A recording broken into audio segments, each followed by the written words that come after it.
Okay. Ready, sir? Yeah. Jerem? Here. Stothard? Here. Thompson? Here. Festerson? Here. Gurnett? Here. Gray? Mr. President. Here. Please stand for a pledge of allegiance and remain standing for our invocation by Councilmember Jerem. I pledge allegiance to the flag of the United States of America and to the republic for which it stands, one nation, under God, indivisible, with liberty and justice for all. Well, I just want to take a second to remind everyone that with this opportunity, the construction season is now here. There are a lot of construction workers on our streets. Remember to slow down and be respectful of them and their safety as you drive down the street.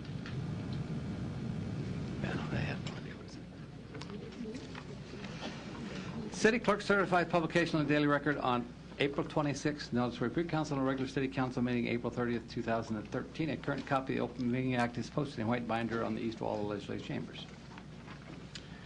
Good afternoon and welcome to the Omaha City Council. This meeting is conducted in public and by law may only address the topics listed on the published agenda. The Council will hear testimony but will not engage in debate of issues with the public at this meeting. During testimony, it is not appropriate to applaud or convey disapproval. These actions only detract from the formal decorum of the meeting. At this time, please turn off or mute any electronic device. Mr. Clerk. Ordinances on final reading and planning board attachments. Item number 5, ordinance to approve a major amendment to a mixed-use development agreement for the Sorensen Park Plaza to allow up to 12% of the development's land for a restaurant, drive-in, or fast food located northwest of 72nd and Crown Point Avenue. A, Planning Board and Planning Department recommend approval. Public hearing on agenda item number 5 begins now. Are there any proponents? Yes, Mr. President, members of the council, Larry Jobin, 11440 West Center Road, appearing on behalf of the applicant, simply here to answer any questions. Thank you, sir. Thank you. Are there any other proponents? Are there any opponents? Public hearing is closed.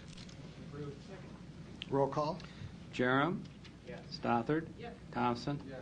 Festerson? Yes. Gurnett? Yes. Gray? Yes. Mr. President. Yes. It's passed 7-0. Pursuant to City Council Rule 7H, due to no meeting being held May 14th, agenda item number 6 shall be laid over 3 weeks to May 21st, 2013 for publication and public hearing. Pursuant to City Council Rule 7H, agenda item number 7 shall be laid over 3 weeks to May 21st. Special use permit. Item number 8, resolution special use permit application to allow group living in a reasonable accommodations in an R7 medium density multifamily residential district located at 4842 Sprague Street is hereby approved. A, Planning Board and Planning Department recommend approval. Public hearing on agenda item number 8 begins now. Are there any proponents?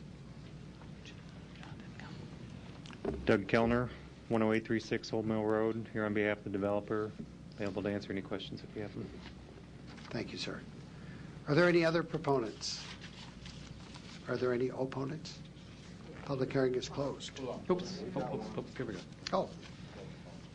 Yeah, please come forward.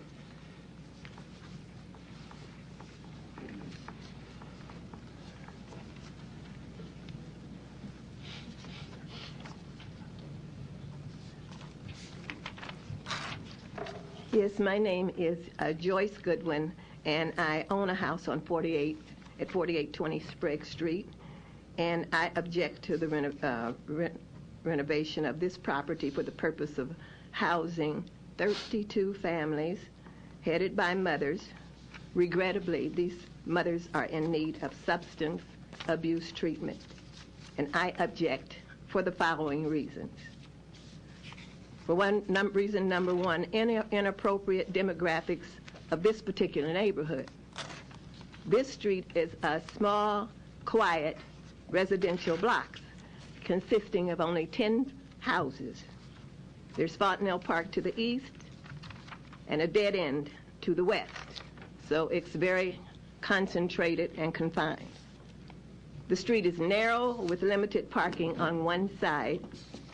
This neighborhood is normally only frequented by the residents and by those people identified with the function of this small community. Additional numbers of residents and those related to the renovation of this building and to the care of 32 other families in need would be a strain on the deliverance of utilities and other functions already compromised by the old infrastructure, and would be disruptive and cause chaos to this tight-knit, confined residential community.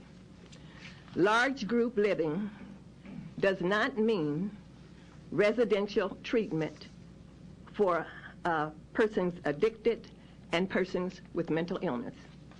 Reason number 2, devaluation of property. Historically, the development of similar projects in communities such as this one in other cities has caused a perceived undesirability of the surrounding homes. And there is a real devaluation in the worth of the homes while the taxable value continues to rise. Reason number 3, this project would further burden those who already carry the residual burden of an inequitable society. This neighborhood is a model of what can be achieved by hardworking Americans, even in a neighborhood surrounded by pockets of drugs, prostitution, and other crimes.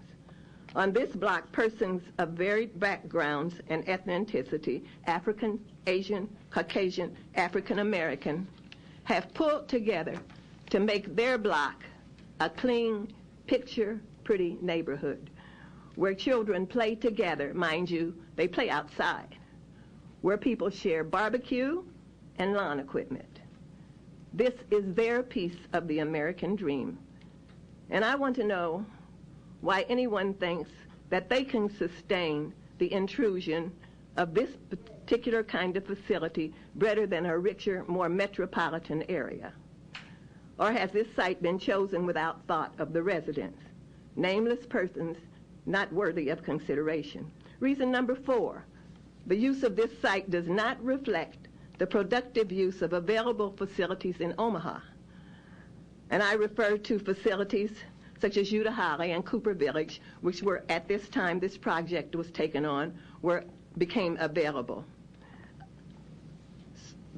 Sites available without so much renovation, and sites which are more applicable and in less congested areas. Reason number 5, this building, I call it the 48th Street building, is too close to trigger areas. While some drug dens have been eradicated in this area, this site is within walking distance of notorious havens of drug use and sales and crime. One of these fragile mothers could leave walking and come back compromised within the half hour. Reason number 6, there appears to be an apparent lack of adequate funds according to the literature that I received. According to the letter, there is an apparent lack of money and staff necessary to treat and protect the residents of the program and the surrounding areas from the negative downdraft and effects of drug abuse and mental illness.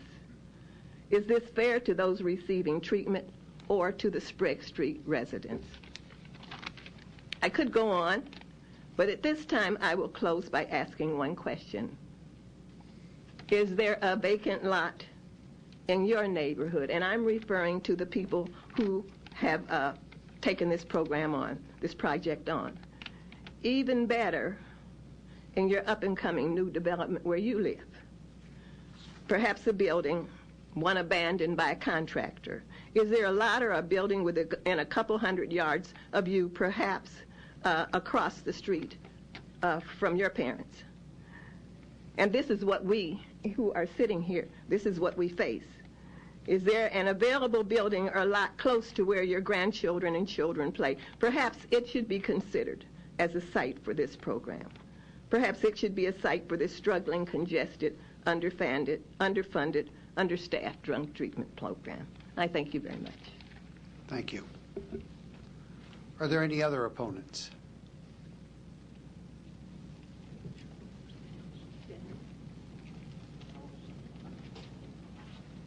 No, you're not. These are all opponents. Are we speaking in favor or? This is opponents, Opponents. and please state your name and address. Sir, mic's over there. Oh, over here. Sorry. Doug Lane, 4834 Sprague Street. I'm right next door to the high-rise, 4.5 feet away.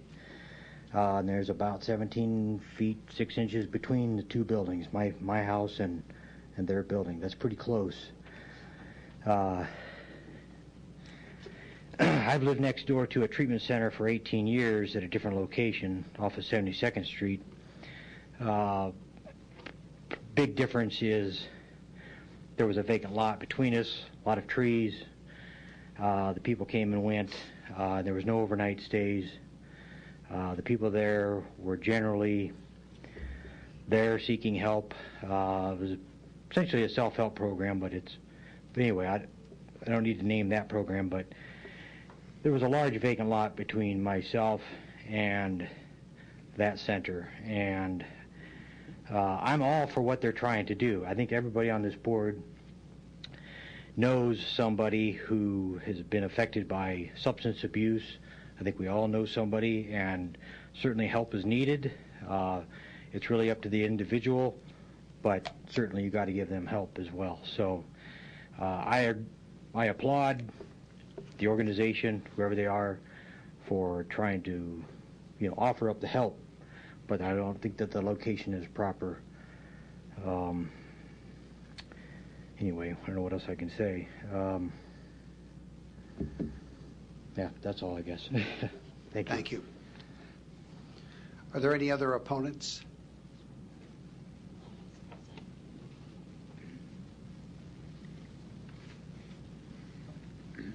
My name is Jeanette Sevick. I live at 4820 Sprague Street.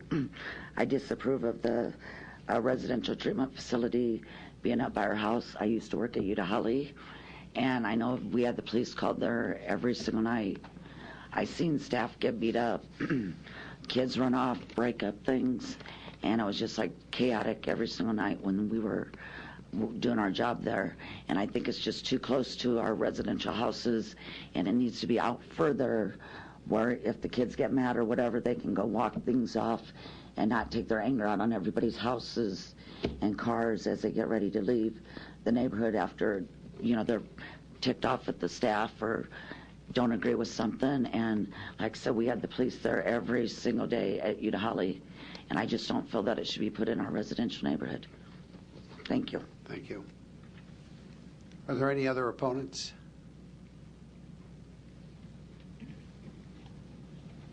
Public hearing is closed. We'll give a moment here for rebuttal. Councilor?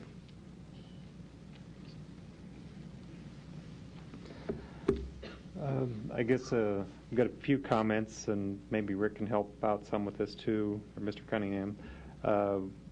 One thing about the infrastructure. Please state your name and address. Doug Kellner, 10836 Old Mill. The infrastructure is getting rebuilt. It's a dead-end street now.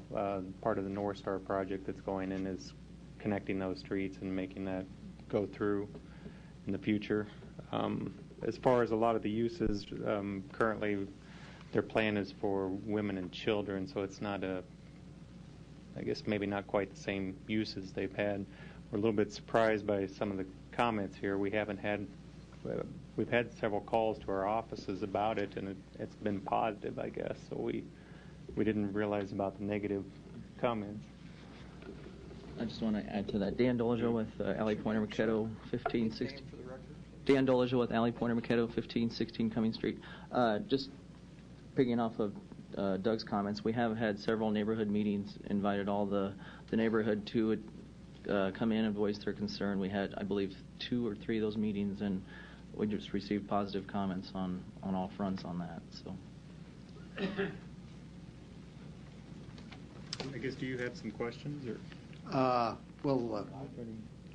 But you can take a seat, please.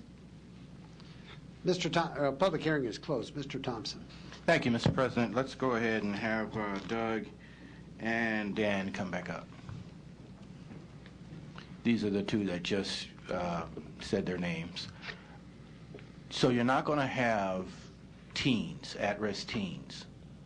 The facility is designed to treat women who have children, and it's primarily treating women with young children. The facility will have an in-house daycare center to, take care of those children while the women are in their treatment process. And the treatment generally is what?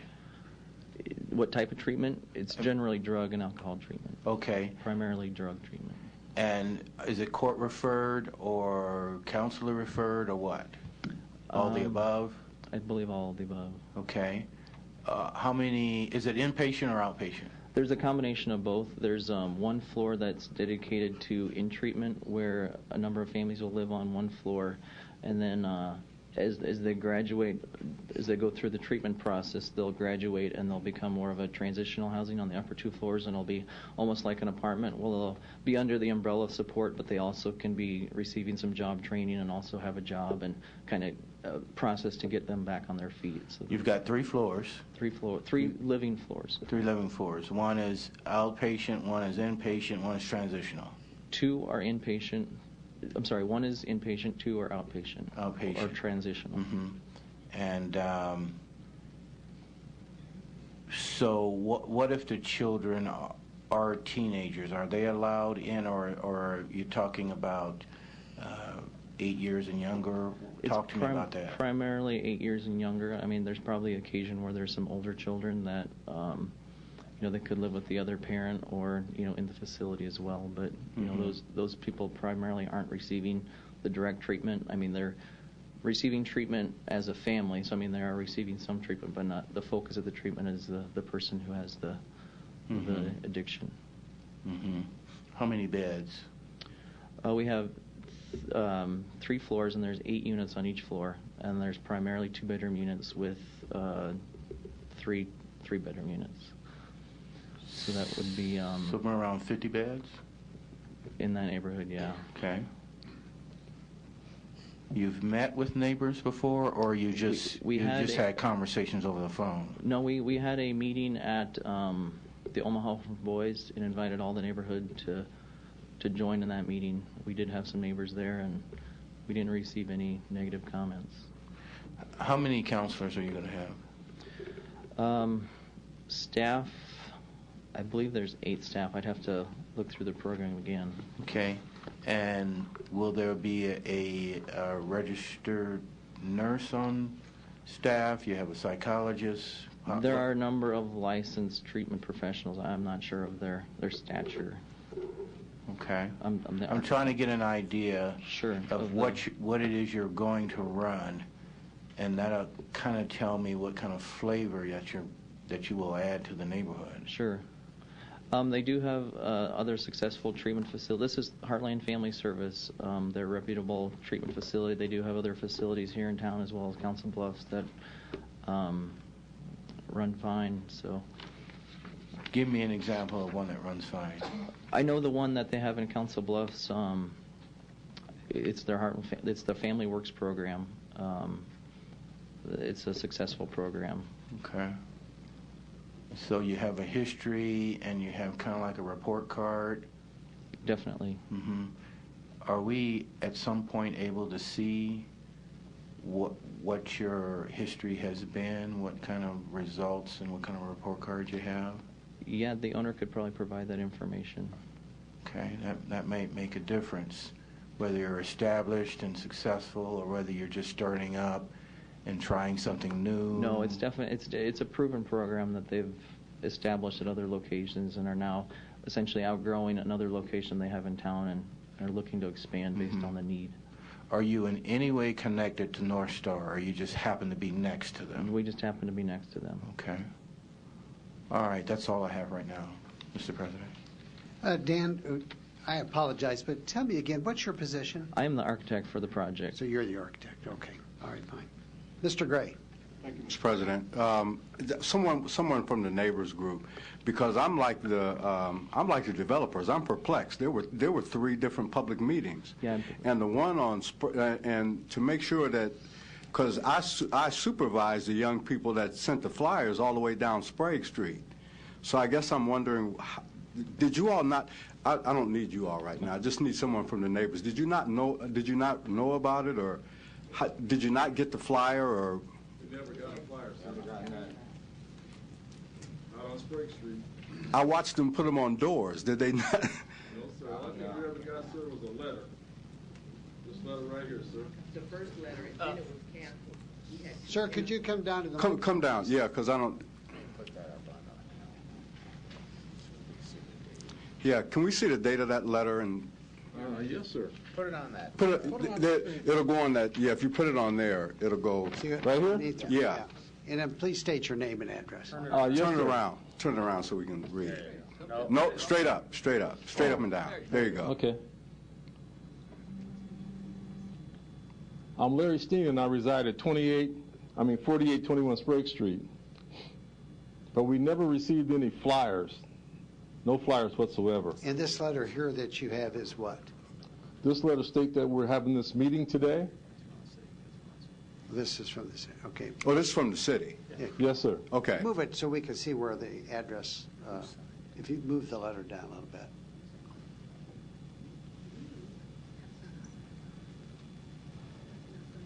Is there an envelope that came with it? Yes, sir. Why don't you put that on? It's usually city letters or something. Yeah, other side. Okay.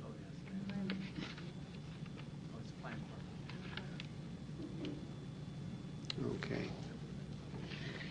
Now put that other one. Is it signed at all by anybody? Okay, I'll put this other one up here. Yeah, is it signed by anyone? That's ours. That's the one we can send out. City Okay. clerk? Okay. Yeah. Familiar name anyway.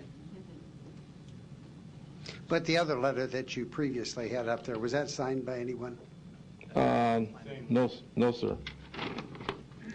Which is part of the attachment. Yes. That came with this letter. It says contact Doug Kenner. Doug Kellner. But we never, no, I can, 48, the whole Sprague Street, we never received any flyer, did we? Talk to us, No. sir. Talk to us. We never received any flyers, sir. And you never received any notification of any of the public? There were 3 different public hearings. I mean, there were 3 different times that the groups, but 2 were at Omaha Home for Boys, and you weren't. And no, sir. We had someone who went to one. We were there one of them. And the one prior was canceled. Two canceled. So somebody went to one. Can you come down here and talk, please? So we got your name for the record.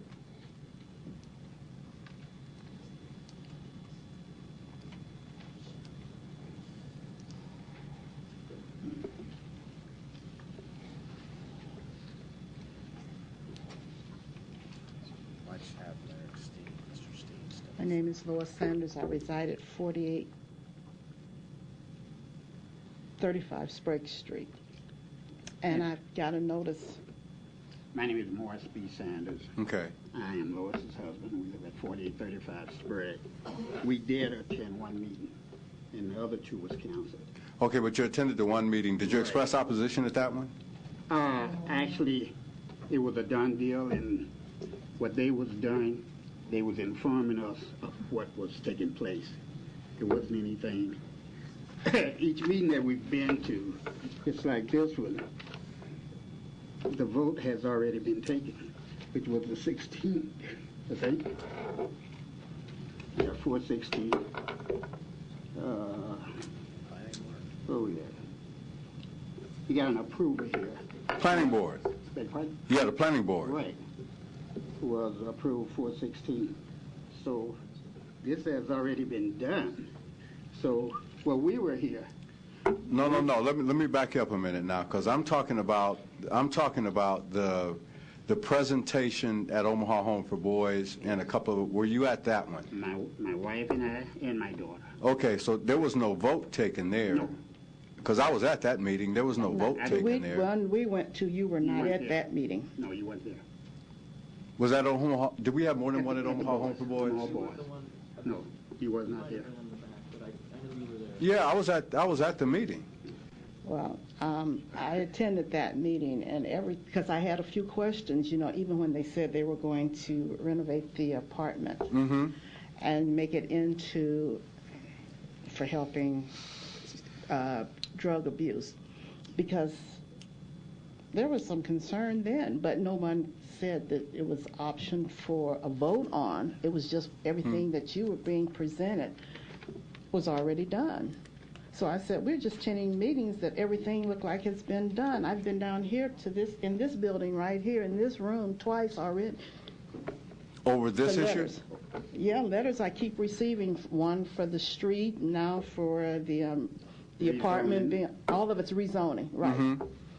For the street that they're putting in, 49th Avenue. I was down here for that. And now I just got another letter today to be down here for May 20th for another meeting. But I haven't been in where they asked anybody for their opinion. I haven't been in one of those meetings, and I haven't been notified. And I don't remember getting a flyer attending any meeting, because I'm interested. That's my property. I own a home down there, and I would be interested in what's going on right in front of my door, because 4842 is right across the street. I live right in front of that apartment. Mm-hmm. And the only flyer that we received was from Justin, the gentleman that was working across the street. Justin Snodgrass.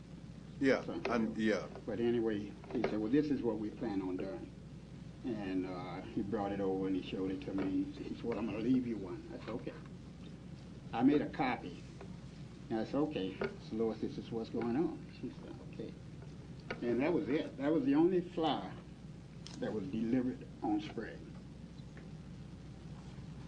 And I don't know whose door you were looking at, but there was no I was on Sprague. Well, it would have been nice if they had. Because there were two young people that got out, and I let them out of the car. They rode with me. Well, they didn't drop one off at my door or Miss Dottie's door. Or my door either, sir. So. And I'm there all day long. And we both are retired also, so we at home.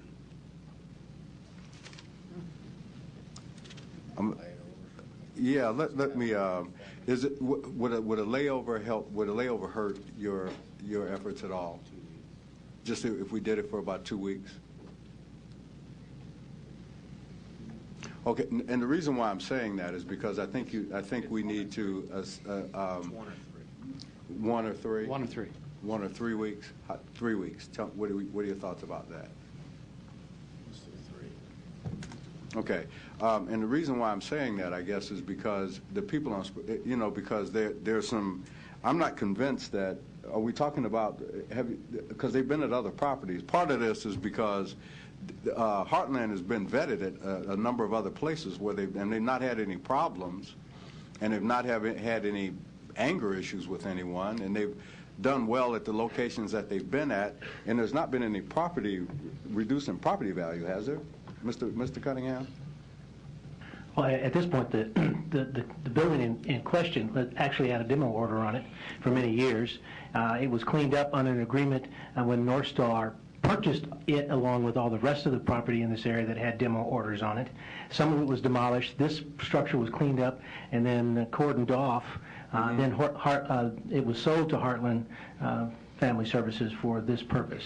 So it had probably a value, but it was very small value because it was unoccupied and on the demo list at that point in time. It would seem like your name, sir. My name, is Rick Cunningham. I'm the planning director. Mr. Cunningham, again, it would seem like with the property, the way it was and the way it will be now, would seem like that would increase property value. Oh, absolutely, without a doubt. I mean, yes, sir. Okay, I think we're operating under some misinformation, which is why I think a 3-week layover is important to talk to the neighbors, specifically on Sprague Street. I'm at a loss, ladies and gentlemen, because I know I dropped them off there, and I don't know why the flyers didn't get to you. But, okay, sir, but a 3-week layover, I think, would be beneficial to talk through this a little bit, and I'll attend the meetings, just so we can have some discussion about it. Can I ask you a question, sir? Yes, sir. Since you say there are some establishments from the Heartland that's already in the community? Already, not in the community per se, but around the community. Could you tell us where they're located at so we maybe drive by the... Well, I didn't bring that with me, but I do. We have done that. Because we vetted it when we were talking about it. When we were talking about doing it. Yeah, he's going to get it. He'll bring it to the meeting. I have one. Councilman Gray. Can I jump in? Just let me finish this Okay. just real quick. My quick question is, sir, is that, is this in a residential area, what you're talking about? Yes. All these vetted places that Yeah, well, I don't know if all of them in a residential area, but but some of them are. Well, I know we're facing not only this, but we have, beg your pardon, sir? No, go ahead. Oh, I saw you. Okay. Go ahead. We are facing this along with the football field, soccer field, after-school program, which you are familiar with. Yes. Which is 1 block west of me, and which is 1 block west of the home that you are planning on renovating. Yes. And in the beginning, they were talking maybe 40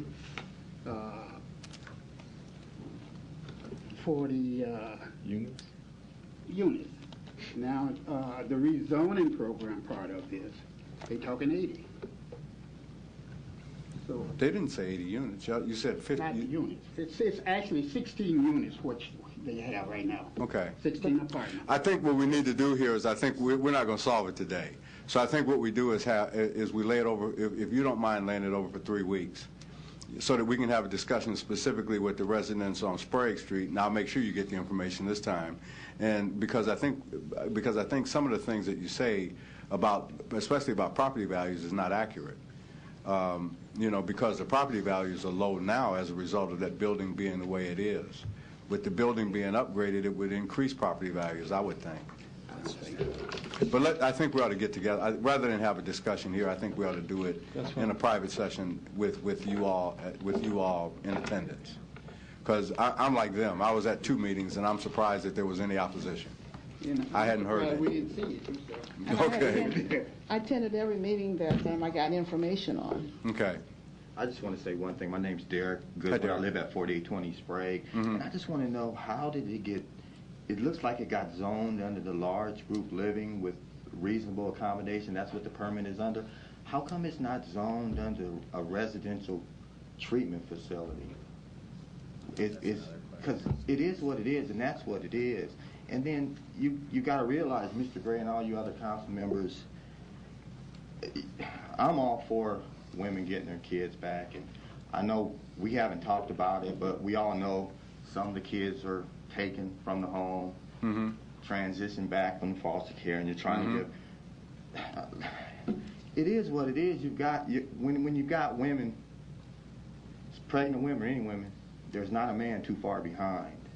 So I'm concerned about the safety of all the individuals on that block. Let's talk through that. Okay. I think we need to talk through that. As far as the property value, Mr. Gray, I want to ask you, would you want something like this in your neighborhood?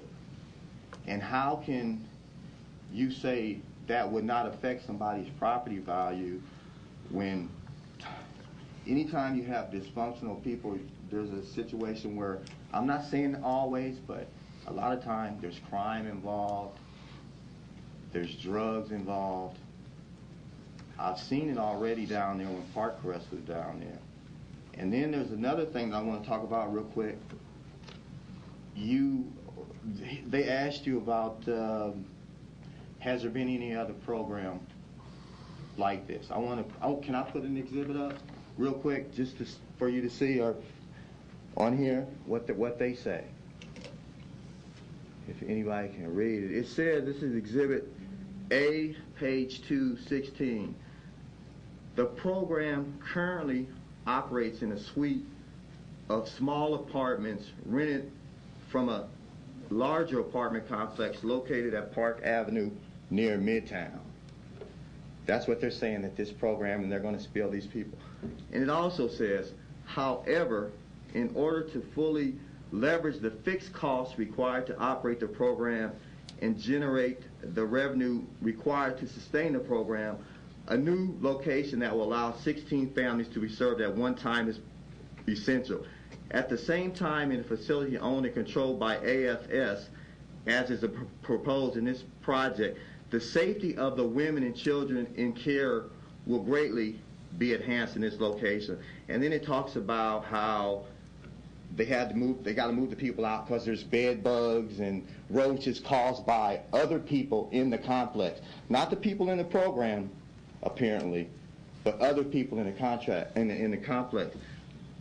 Hey, I'm concerned about women's safety too, but you know what? I'm very concerned about the safety of people behind me. So it is what it is. That's why I said let's. It is what it is. I just want you to take in consideration that it's not this zoning permit. Sneaking in the back door is not really the way to try to get this done. I mean, like my girlfriend was saying, hey, Utah Holly, way out there, they got plenty of land out there and plenty of room to house them up out there. Like my mom was saying, I know the deal. Anytime you put people in a confined area, in a drug-infested area, and then you got all the same type of people living down there to feed off each other. So you got women down there with problems. If you're addicted to drugs, you got problems. If you got your kids taken away, you got problems. You mix all that up together and put it all together, you know what you got, Mr. Gray? You got more problems. It is what it is, but all I would like you guys to do is reconsider the way this thing is zoned, and then I think we'll be all right, because you cannot zone this as a residential treatment facility. And that's why they got it zoned as a large group living. And that's not right. It's not right. It's not right. So all I want you to do is just reconsider how it's zoned, and I just feel like we were kind of like taken for granted as far as how we felt about what was going on. And we got a lot of elderly people on that block. And women, a lot of times the children, bad children, and a lot of times it's not the children, it's the adults. And then they say 5 years old to 8 years old, all you council members, don't buy it. They'll be teenagers, 17, 18, you can't tell them nothing. Parents don't care about them down there, disrupting that neighborhood, getting mad. It's supposed to be a curfew down there. They'll violate that. They want to talk about how many staff members they're going to have and how many psychiatrists. Council, I haven't once heard anything about how much security they're going to have down there. But I'll tell you what, I know you get so many calls a month. We never have any problem with police getting called on that block. But if there's a problem, police going to be getting called. And after so many calls, I think Department of Family Services is going to have to pay for it. The only reason I say that is because I want to protect everybody in that neighborhood. And the neighborhoods around, because my mom lives on Manderson, Mr. Gray. That's only like 4 streets over. Well, yeah, I know, but that's what was done when we tore the buildings down that were causing the problems in the first place. Hey, Mr. Gray, I'm at 4820. There was a shooting last night. I heard gunfire last night. My neighbor heard gunfire about 3 nights before that. So yes, it's not as populated, but it's still going on a little bit over there. And I'm telling you, from what I know, I've been around a long time. You don't want to put nothing like that down there. You really don't. You really don't want to put anything like that down there, because it's going to be trouble. Let me talk now. We're going to have we'll lay it over 3 weeks. Let's set up a meeting with the folks, and we'll just deal specifically with Sprague Street, and talk to the residents who live at Sprague Street, if that's okay. Yeah, we'll just set up a meeting with you afterwards here, send an email to you or something. Look at your schedule. Yeah, and we look at my schedule, and then we'll schedule something to meet with that will meet their meet when their schedules can meet as well. So we'll get together and talk through this, because some of this I have some concerns about being not accurate, but there's some other things that I think we need to talk through. So we'll just lay it over 3 weeks so we can have that discussion, and I'll get with you after this, and if some of the neighbors can stick around, we can see if we can find a time that is comparable for everybody, and I want to do it soon. Okay? Is that all right with the neighbors? All right. A motion to lay over 3 weeks. Mr. Gurnett.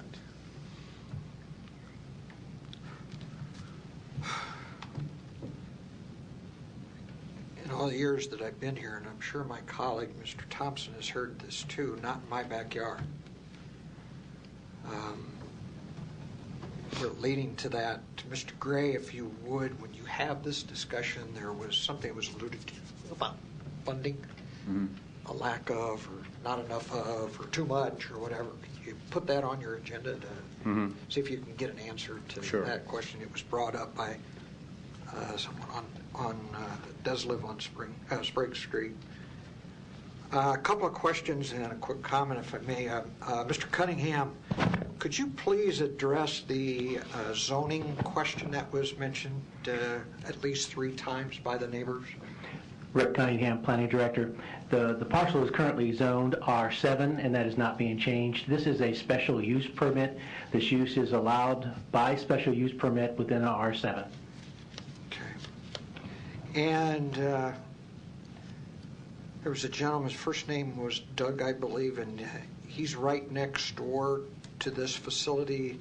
The closeness was his concern.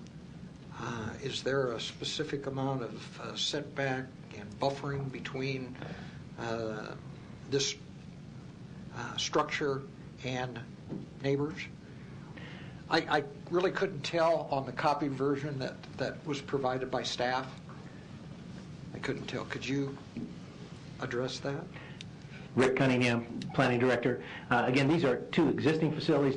This building is already existing, and so it's being rehabbed. So the existing separation is the existing separation. However, in a special use permit, we can consider what kinds of buffers and that kind of separation that might be requested under the special use permit. Okay. All right. As far as my comment, I've stated publicly, and it still stands today, when someone comes up and says this is going to damage my property values, you've lost me. I can't say, if we're putting, now I'm going to use the same example again. If we were putting a landfill in there, I could probably see where it would damage property values. But this is something that's being made new.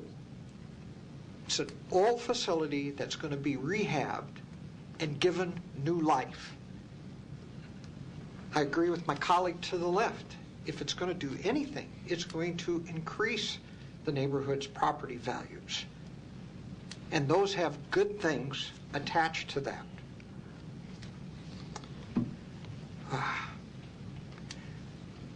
I'll close by saying I've heard these arguments before. In my area alone, I had 2, one juvenile, one adult substance abuse houses going into 2 different neighborhoods. Have one facility that was taking over an existing building and rehabbing it for females about to give birth. And that their program alone is anywhere from 1 to 24 months. So after the birth, they're given an opportunity to get other life skill improvements. My point here is that they have been the best neighbors ever. They participate. So I'm really having a hard time with this. I'm having a hard time maybe going with the layover, but I'll go along with it. But these arguments I've heard before, and these types of operations turn out to be the best ever for neighborhoods. They are great neighbors. Thank you, Mr. President. Yes, sir. Mr. Thompson. Thank you. If I could have the architect and the lawyer, Dan and Doug, back up again. Go ahead and identify yourself one more time. Dan Dolagel, 1516 Cumming Street. Doug Kellner, 10836 Old Mill Road. Active civil engineer. Sorry. I need you to do as if you're starting over again. Do a presentation for these people. They need to see your business plan, and they need to see everything from the staffing, the security, because right now they're not sold. Now they think it's going to be a lot like Utah Holly, but you're telling me it's going to be different. Right. So will you give them a presentation that shows the business model? And then I think it would be wise of you to at least take 3 or 4 of them, maybe they can designate some leaders, and take them to 2 or 3 other locations that you have in the area. And unless they see what you do, they're going to always be driven by the Utah Holly model. So I would feel better if you do those steps between now and 3 weeks that we meet. It might also be wise to step out in the hall and make sure you get everybody's name and number. So when we get finished here, we have other business, but if you could meet in the hall and exchange numbers and whatever, and then Mr. Gray will help you set up a meeting. Thank you. Thank you. Mr. Jerem. Thank you, and I just echo the sentiments of my colleagues that say that I think you'd benefit from a layover to meet with the neighbors again. And before you leave here today, if you could meet perhaps on the bridge over the exterior of this room to get the contact information for the people who showed up, and then get the canvassing of the neighborhood, and then a sign-in sheet at your meeting. And then maybe if someone from planning can come, someone from the Heartland Family Service can come and address the details of the questions the neighbors had, particularly the security and your locations of other facilities, so that they can drive by them and check them out for themselves. Because, I was thinking as I heard some of the comments from the neighbors in terms of the burden potentially and problems that this could bring, and I got thinking about my neighborhood, and I just got thinking about, well, we have several pediatric psychiatric for juveniles within just blocks of my house. We have a methadone clinic within blocks of my house. We have the Oxford House, the Santa Monica House, halfway houses. We have Victory Housing, which just now, I think, on your side of the block, down the old St. Joe's Hospital, for drug and alcohol abuse for veterans, which is just across the street from my district. We have the Board of Mental Health for mental health commitments. We've got the County Mental Health Center for inpatient and day services for drug and alcohol and other mental health issues. Community Alliance. So I think if there's a neighborhood or community of the city that knows what it's like to have these services in your neighborhood in abundance, it would be my neighborhood and some of the other people in this room's neighborhood that live with those. And so whenever you have a new proposal, there's this understandable skepticism of whether this will do anything more to burden the neighborhood.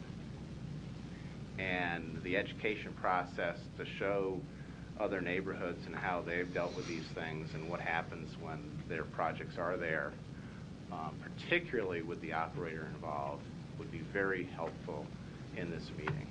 And it may be that there's some people you can't convince. There may be others that have a good portion of their questions addressed, but not all of them. And then there may be some that have the majority of their questions that, or maybe even more questions come up. But unless you go through this process with what seems to be an abundance of people who, for whatever reason, didn't see the notice. And I was just thinking about, in this election season, we go door to door and we leave door hangers and other things, and how many times I've been to doors and seen people running for other office, their materials just blowing around the street. So those things happen, and people do get missed. So I want to thank you for your willingness to meet with the neighbors. And again, the more detailed contact information from this immediate group that you can get before they leave, as well as the list perhaps that Buster Brown used or the planning department, that'll help drive up the attendance in the information session and make it more productive so that when we come, we don't have the overwhelming number of questions put before us that we saw here today. And that's basically, I think, coming from a place of not knowing what this is going to be and understandably seeing it called one thing when they think it's another and how that works. So thank you, and I would support the motion. Mr. Clerk, we have a motion and a second. Roll call. This is for a 3-week layover. 3-week. Jerem? Yes. Stothard? Yes. Thompson? Yes. Festerson? Yes. Gurnett? Yes. Gray? Yes. Mr. President? Yes. Laid over 3 weeks, 7-0. Pursuant to City Council Rule 7H, agenda item number 9 shall be laid over 3 weeks to March 21st for publication and public hearing. Liquor, we'll take item 10 and 11 together. It's the same location for two licenses. 10 is Casey's General Store at 9905 Q Street, packaged liquor license, new application, old location. And 11 is a catering license for the same applicant at the same location. Public hearing on agenda items numbers 10 and 11 begin now. Are there any proponents? Yes. Oh, I'm sorry. They are not the same. It's just 10. 11 is Jack's Discount. You don't want that one. So it's just 10. I'm sorry. Public hearing on agenda item number 10 begins now. Are there any proponents? Yes, I am Michelle Kreitz. I'm the district manager for Casey's General Stores here in Omaha.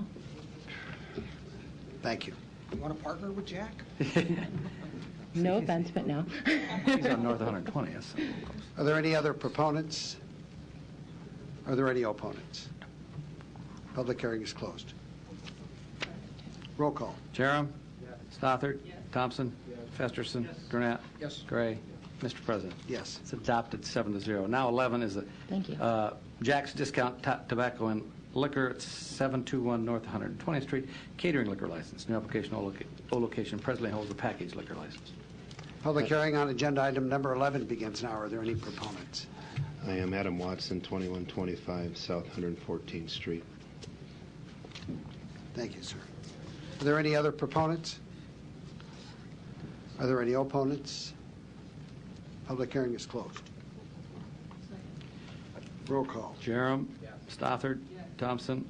Festerson? Gurnett? Yes. Gray? Mr. President? Yes. It's adopted 7-0. Item number 12, Margaritas, 3636 South 72nd Street. Request permission for a change of location of the present Class C liquor license to 4915 South 72nd Street. Public hearing on agenda item number 12 begins now. Are there any proponents? Are there any opponents? Public hearing is closed. Roll call. Jerem? Stothard? Thompson? Festerson? Gurnett? Yes. Gray? Yes. Mr. President? Yes. Approved 7-0. Item number 13 and 14 are both Cunningham's. We'll have to take them individually because we've got to change their address. 13 is Cunningham's Pub and Grill, 2101 North 120th Street. Request permission for a change of location of the present Class I liquor license to 10904 Old Mill Road. There was an amendment to make that 10904 West Dodge Road. 14 is Cunningham's change of location of their catering liquor license. So are we doing 13 and 14? But together as a public hearing, and then we'll have individual motions on it. Public hearing on agenda items numbers 13 and 14 begin now. Are there any proponents? Yes, my name is Amy Jean Richards. I'm the owner of Cunningham's Pub and Grill, and we're here to answer questions. Hello, I'm Derek Richards, General Manager of Cunningham's Pub and Grill. Well, we're glad to see that you're going to be open. We were out to dinner at your place, and it was like the next day it was just gone. It was pretty quick. It did happen. Thank you. What'd you do? I don't know. Are there any other proponents? Are there any opponents? Public hearing is closed. Amend. Motion to amend. And we have a second. Roll call. Jerem? Stothard? Thompson? Festerson? Gurnett? Yes. Gray? Mr. President? Yes. Roll call. Jerem? Stothard? Thompson? Festerson? Gurnett? Gray? Mr. President? Yes. 13 is approved as amended 7-0. Now 14, the amendment. Roll call. Jerem? Stothard? Thompson? Festerson? Gurnett? Yes. Gray? Mr. President? Yes. Roll call. Jerem? Stothard? Thompson? Festerson? Gurnett? Yes. Gray? Mr. President? Yes. Passed as amended 7-0. Item number 15. Mr. Toads, 1002 Howard Street. Request permission to appoint Joyce Ariotis, manager of their present Class C liquor license. Public hearing on agenda item number 15 begins now. Are there any proponents? Hi, I'm Joyce Barriotis, owner and manager of Mr. Toads. Thank you. Are there any other proponents?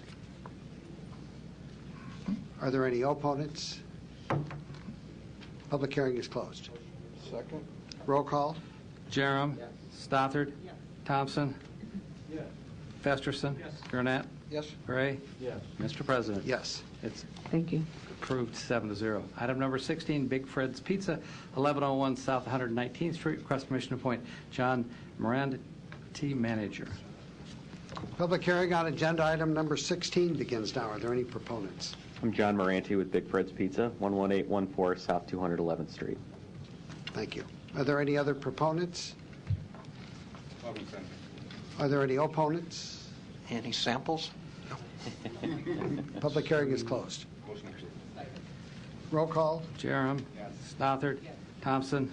Festerson? Gurnett? Yes. Gray? Mr. President? Yes. Approved 7-0.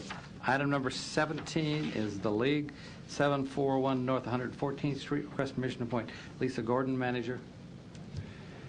Public hearing on agenda item number 17 begins now. Are there any proponents? I'm Lisa Gordon, 2420 South 105th Street, Omaha. Thank you.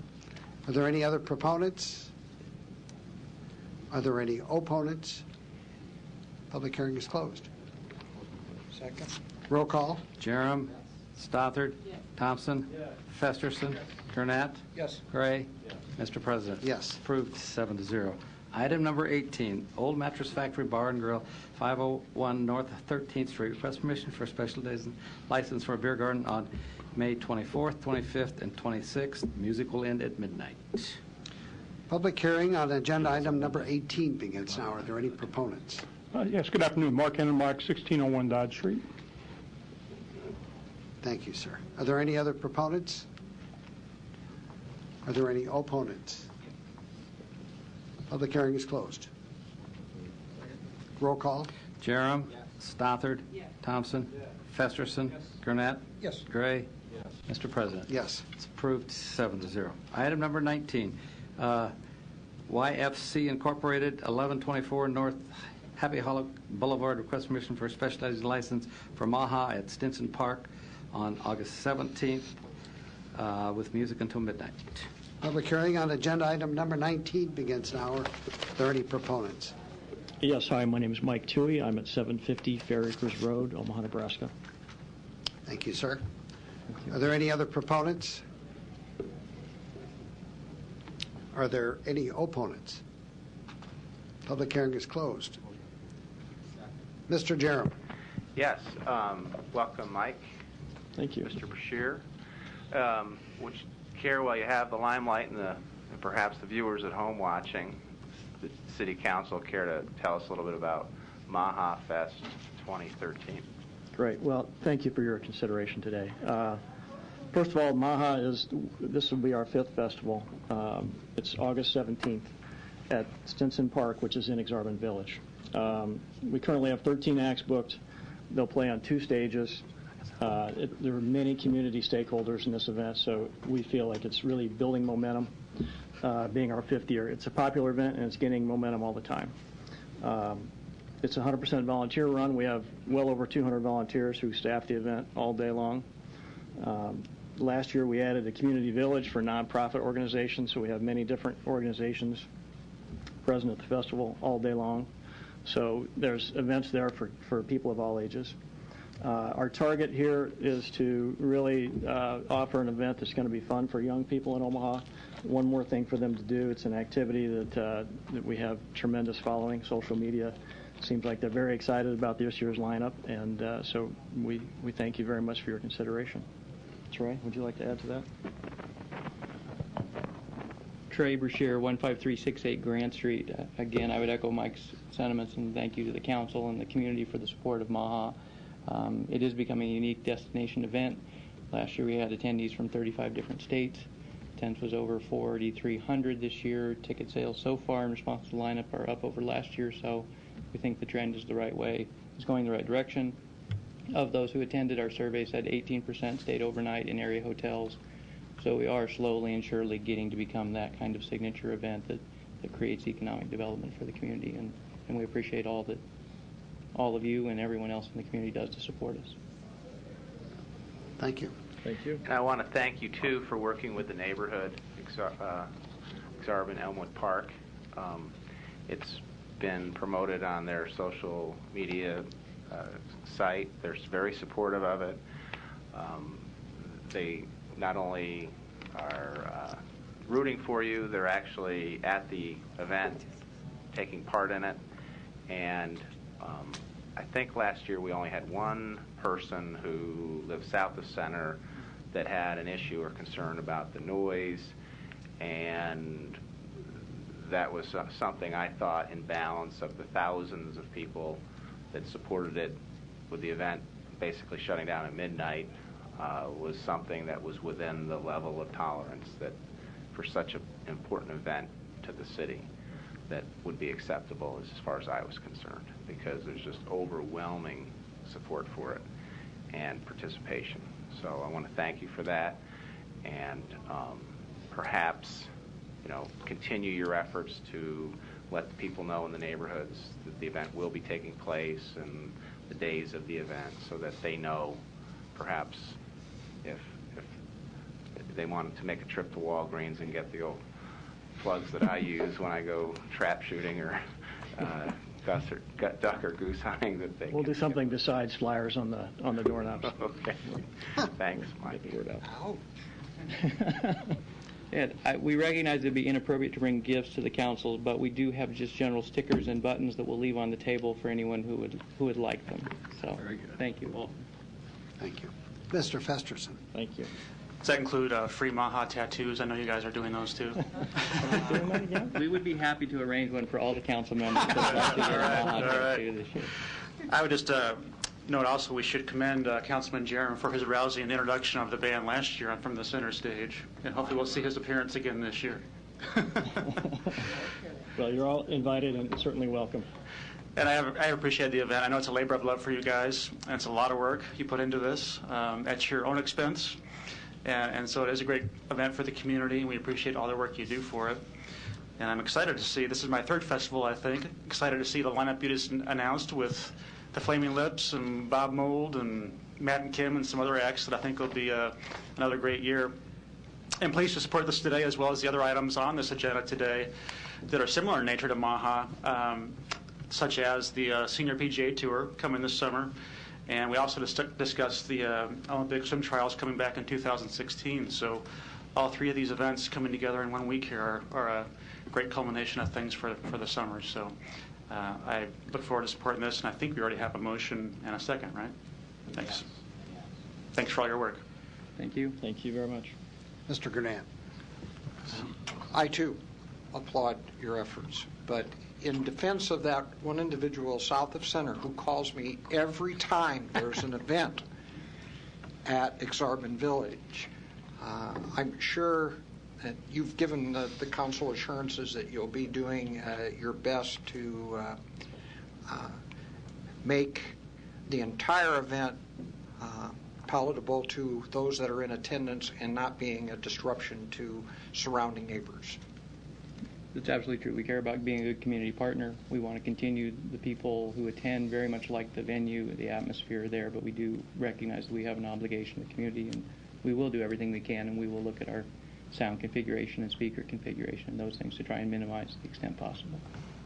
Appreciate that very much. Thank you. Thank you. Thanks, Mr. President. Yes. Roll call. Jerem. Stothard. Yes. Thompson. Yes. Festerson. Yes. Gurnett. Yes. Gray. Yes. Mr. President. Yes. Approved 7-0.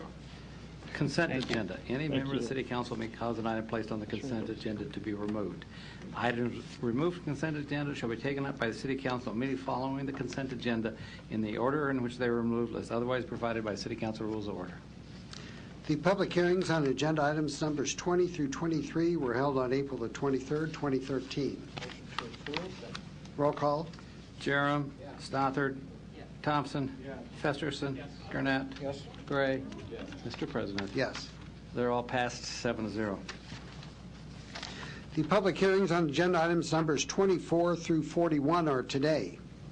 If you wish to address the City Council regarding these items, please come to the microphone, indicate the agenda item number you wish to address, identify yourself by your name, address, who you represent, and if you are a proponent or opponent. Public hearing is closed. Roll call. Jerem. Stothard. Thompson. Festerson. Gurnett. Yes. Gray. Mr. President. Yes. Items 24 through 41 were adopted 7-0. Resolution item number 42, resolution the attached Exarban MU project at 72nd and Poplar Street, tax and refinancing redevelopment project plan for the redevelopment project site located between 70th and 72nd Street between Poppleton and Pine Street are hereby approved. Public hearing on agenda item number 42 begins now. Are there any proponents? Bridget Hadley, City Planning. Before you is a mixed-use project in the Exarban Village area.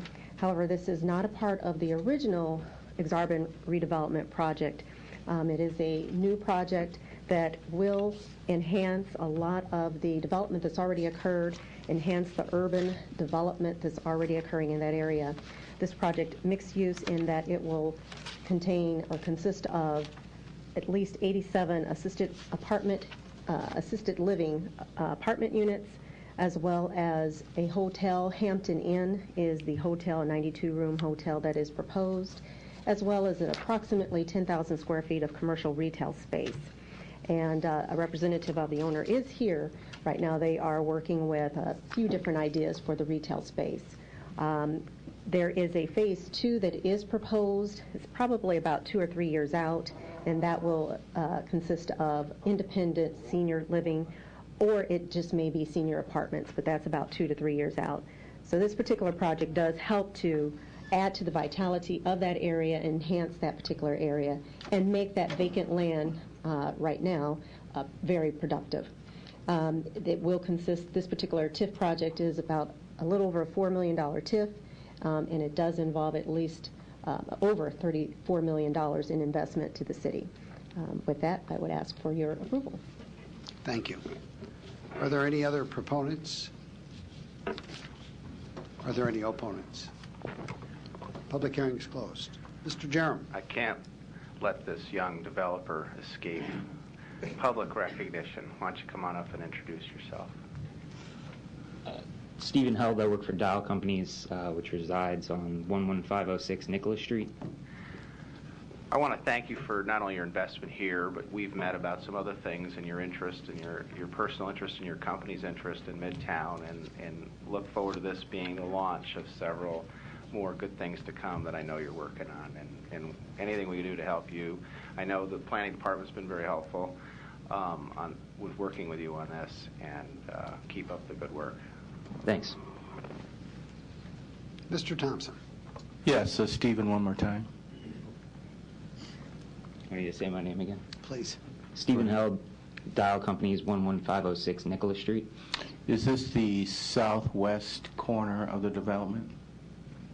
Generally speaking, for the assisted living and the hotel? It would be south. It would be directly south of Poppleton. Okay. Directly south of the Bed Bath & Beyond in that Noddle Shopping Center. Yeah, directly south of that. Yeah, so it'd be just north of the power line area. So yeah, on the southwest side. All right. Thank you. Yep. Do we have a motion? We need a motion. Roll call. Jerem. Stothard. Thompson. Festerson. Gurnett. Yes. Gray. Mr. President. Yes. Adopted 7-0. Pursuant to City Council Rule 7F, agenda items number 44 through 46 shall be laid over 3 weeks for publication and public hearing. What about 40? Whoops, I decided to skip 43 though. Yeah. 43 is resolution attached North Omaha Senior Cottage Phase 2 tax area financing plan for the redevelopment project site located at 5315 St. Richard's Plaza is hereby approved. Public hearing on agenda item number 43 begins now. Are there any proponents? Richard Hadley, City Planning. This particular project is on the St. Richard's campus right around 48th and 45th and 4th Street. It is a continuation of a previous TIF project that was approved maybe a year ago. This is an additional 10 duplexes that are going to be added to the site. Senior housing, it definitely supports what we're trying to do in the planning department and throughout the city in terms of addressing the need for more senior housing. This represents a little over $212,000 in TIF and a little over close to $3.5 million in additional investment in this area. With that, I would ask for your approval. Thank you. Are there any other proponents?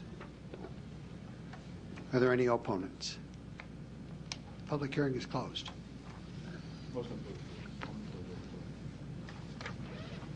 Need a second?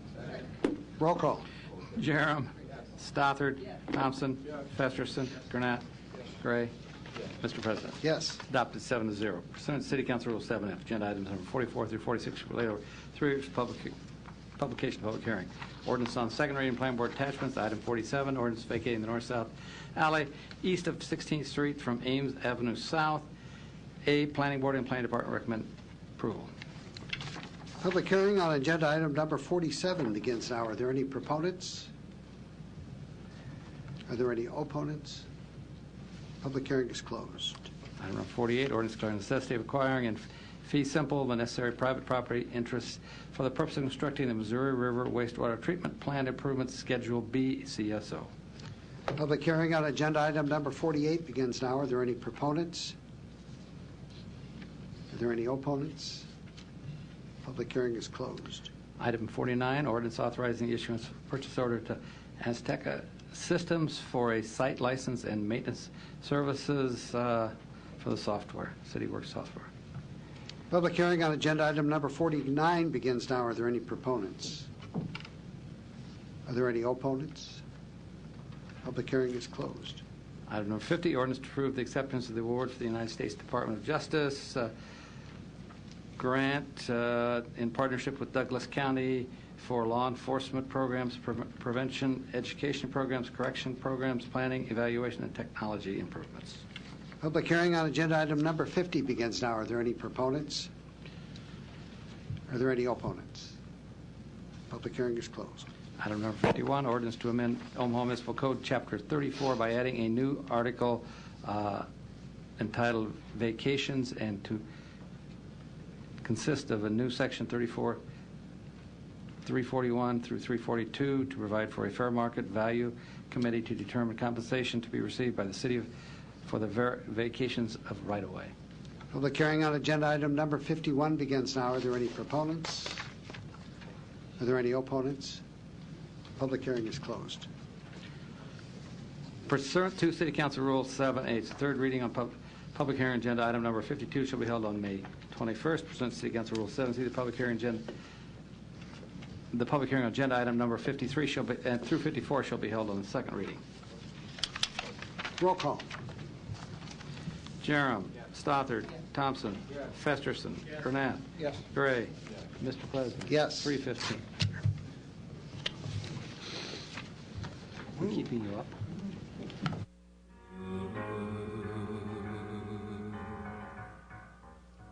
Oh, beautiful for spacious skies, for amber waves of grain.